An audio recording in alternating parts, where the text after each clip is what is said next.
I've spent 30 years married to the same person, which is no small feat on its own these days. But add in a house, a mortgage, a couple of car loans, 4 kids and 2 dogs, what Zorba the Greek referred to as the complete catastrophe, and it starts to look like you really might be onto something simply by virtue of having made it through.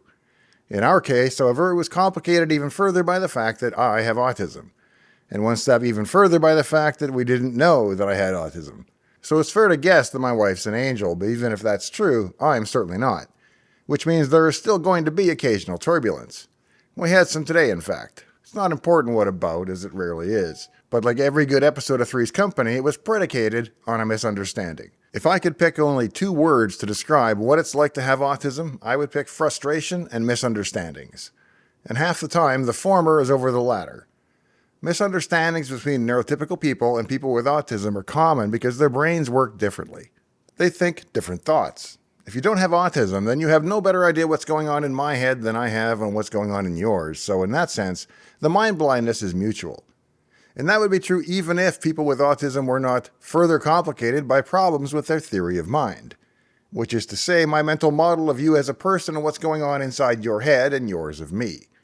It starts with the very notion that there even is more than one's own viewpoint on things, and people with profound autism can struggle with even that. I'm somewhere in the middle because I have a gross tendency to assume that my viewpoint, if it's reasonably held on good authority, is synonymous with a big T truth. Now, a big T truth is like a logical or mathematical truth that does not and cannot vary depending on who's looking at it. You can see how making that equivalence can lead to problems.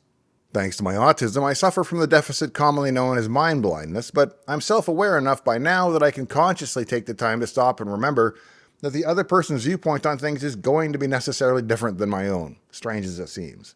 Human nature means I'm still going to favor my own view of things, naturally, but at least I know it's not the only one, nor necessarily the correct one every time. And as somebody with autism, I compensate for this natural deficit. I spend a great deal of time running little mental computations to figure out what's going on in the other person's head. Now, we all do this to a certain extent, but people with autism must reduce it to an art form. I do it both live in the moment and in batch processing that I do later in the day, revisiting each of my social interactions from the day to review whether I responded appropriately and how I could have done it differently or better. And all this manual work is required if somebody with autism is going to have a hope of successfully interacting well with neurotypical folks, because we lack what we call intuition about the other. I think if 2 neurotypical people sit on a park bench and exchange moving stories from their past, to some extent they will intuitively just know how the other person is feeling. They may receive clues in any number of ways, from facial expressions to eye contact to body language to their inflection and timing. With autism, most of those are somewhat lost on me, and it seems almost like a psychic process when I see it done. As a result, I wind up knowing more about how I would feel in your circumstances rather than fully understanding how you actually did in the first place. Sometimes that's the best I can do, but I try these days to remember that mine is only an estimation and no more.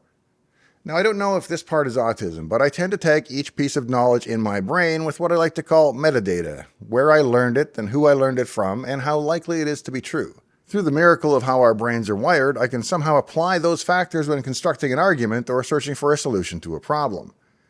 Whether that particular thought process is rooted in autism or not, I don't know. Could just be me, but one related change in my thinking in recent years is to start tagging things that I assume about other people's thoughts with a lot less authority than I used to. Which is to say, I try to remember that all my careful calculations about what you are feeling are still just an educated guess. I still need to make those guesses though, and I always will. And if I'm dealing with a neurotypical person, no matter how well I know them, I get a little lost if they get unpredictable. Angry or intoxicated people may act in a way that's just outside of what I expect them to do, and it can throw me for a loop. It's like I've spent a whole bunch of time building a detailed map of the terrain only to be teleported to an unknown location. And I think that's why so many of my close friends are actually ex-military. It seems like they're more predictable, less drama. I figure if you can survive 6 months in a submarine without getting shanked or driving anybody crazy, you're probably wired to be a good friend to a person with autism. One thing I learned is that after 30 years with the same person, my mental model for her is, by now, pretty accurate. When you're in love with somebody, at some point, completing one another's sentences progresses to knowing looks, and eventually, you don't even have to look over because you already know precisely what she's thinking. But that's only in well-trodden areas where I have decades of practice. When things stray into new territory or new topics, or the mood gets elevated, my ability to correctly understand the other person's thoughts is highly compromised, if from nothing more than lack of practice. Let's make something up and say we're getting a new puppy. And I assure you, we are not getting a new puppy. But if we were, and especially if it were your first dog, the act of getting the puppy is going to carry a ton of historical baggage with it. How you felt about your dog as a kid, or whether you didn't get to have one, and how you felt about other dogs and their roles in your life, and all that's going to be necessarily different for every person. And since it's mostly historical context that I'm not aware of, I'm going to be lost. What the puppy means or is symbolic of to you is very hard for me to account for in my theory of mind for you unless I'm told explicitly. And since I don't know what the other person is thinking, I'll revert to my usually better than nothing approach of assuming that you know and think what I would know and think in your situation. And that's really the root of some of the best sitcom episodes. The one where I think that you think what I think, but you think something different and I don't know it yet. They usually take about 22 minutes to resolve, but real life isn't quite as forgiving sometimes. On a more personal level, this first became apparent to me a few years ago when my wife lost both her parents to unrelated medical causes in the span of about 3 weeks. I had lost my own father to the same thing as she lost hers, pancreatic cancer. But similarities can also be deceiving. I lost my own dad back in my 20s, and so I'd had that time to process the loss and place that loss in some greater context. She had not had that time yet, and I often made the mistake of thinking that she should view her own loss in a way similar to my own, but mine was a view almost 3 decades removed from the loss, not 3 weeks.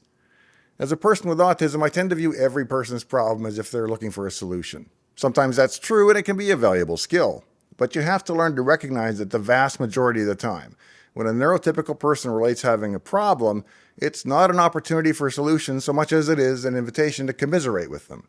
Sometimes they really just need to hear, "That really sucks, I'm here for you." And maybe as they relate their tale, you'll be overcome with the urge to give them advice on not only how they can fix their current solution, but also how they could have prevented it from happening in the first place. Resist the temptation, strong though it may be. Don't be the, "well, actually" guy. I say these things not just because they're useful social habits, but because it also helps force you to accept and acknowledge that the other person's mental model of reality, even if sometimes flawed and self-inflicted, is still very real to them.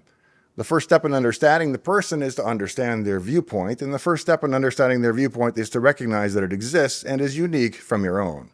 But remember, even once you think you know what's going on, the views might still contain emotional and social payloads that are way over your pay grade. It pays to know your own blind spots. If you found today's little discussion of mind blindness to be interesting, remember it's just one of a dozen topics in my book on Amazon. The free sample is the first link in the video description. And please remember, I'm mostly in this for the subs and likes, so I'd be honored if you'd consider subscribing to the channel and leaving a like on the video before you go today. So in the meantime and in between time, I hope to see you next time, right here in Dave's Garage. Do it, Glenn! Do it! Do it!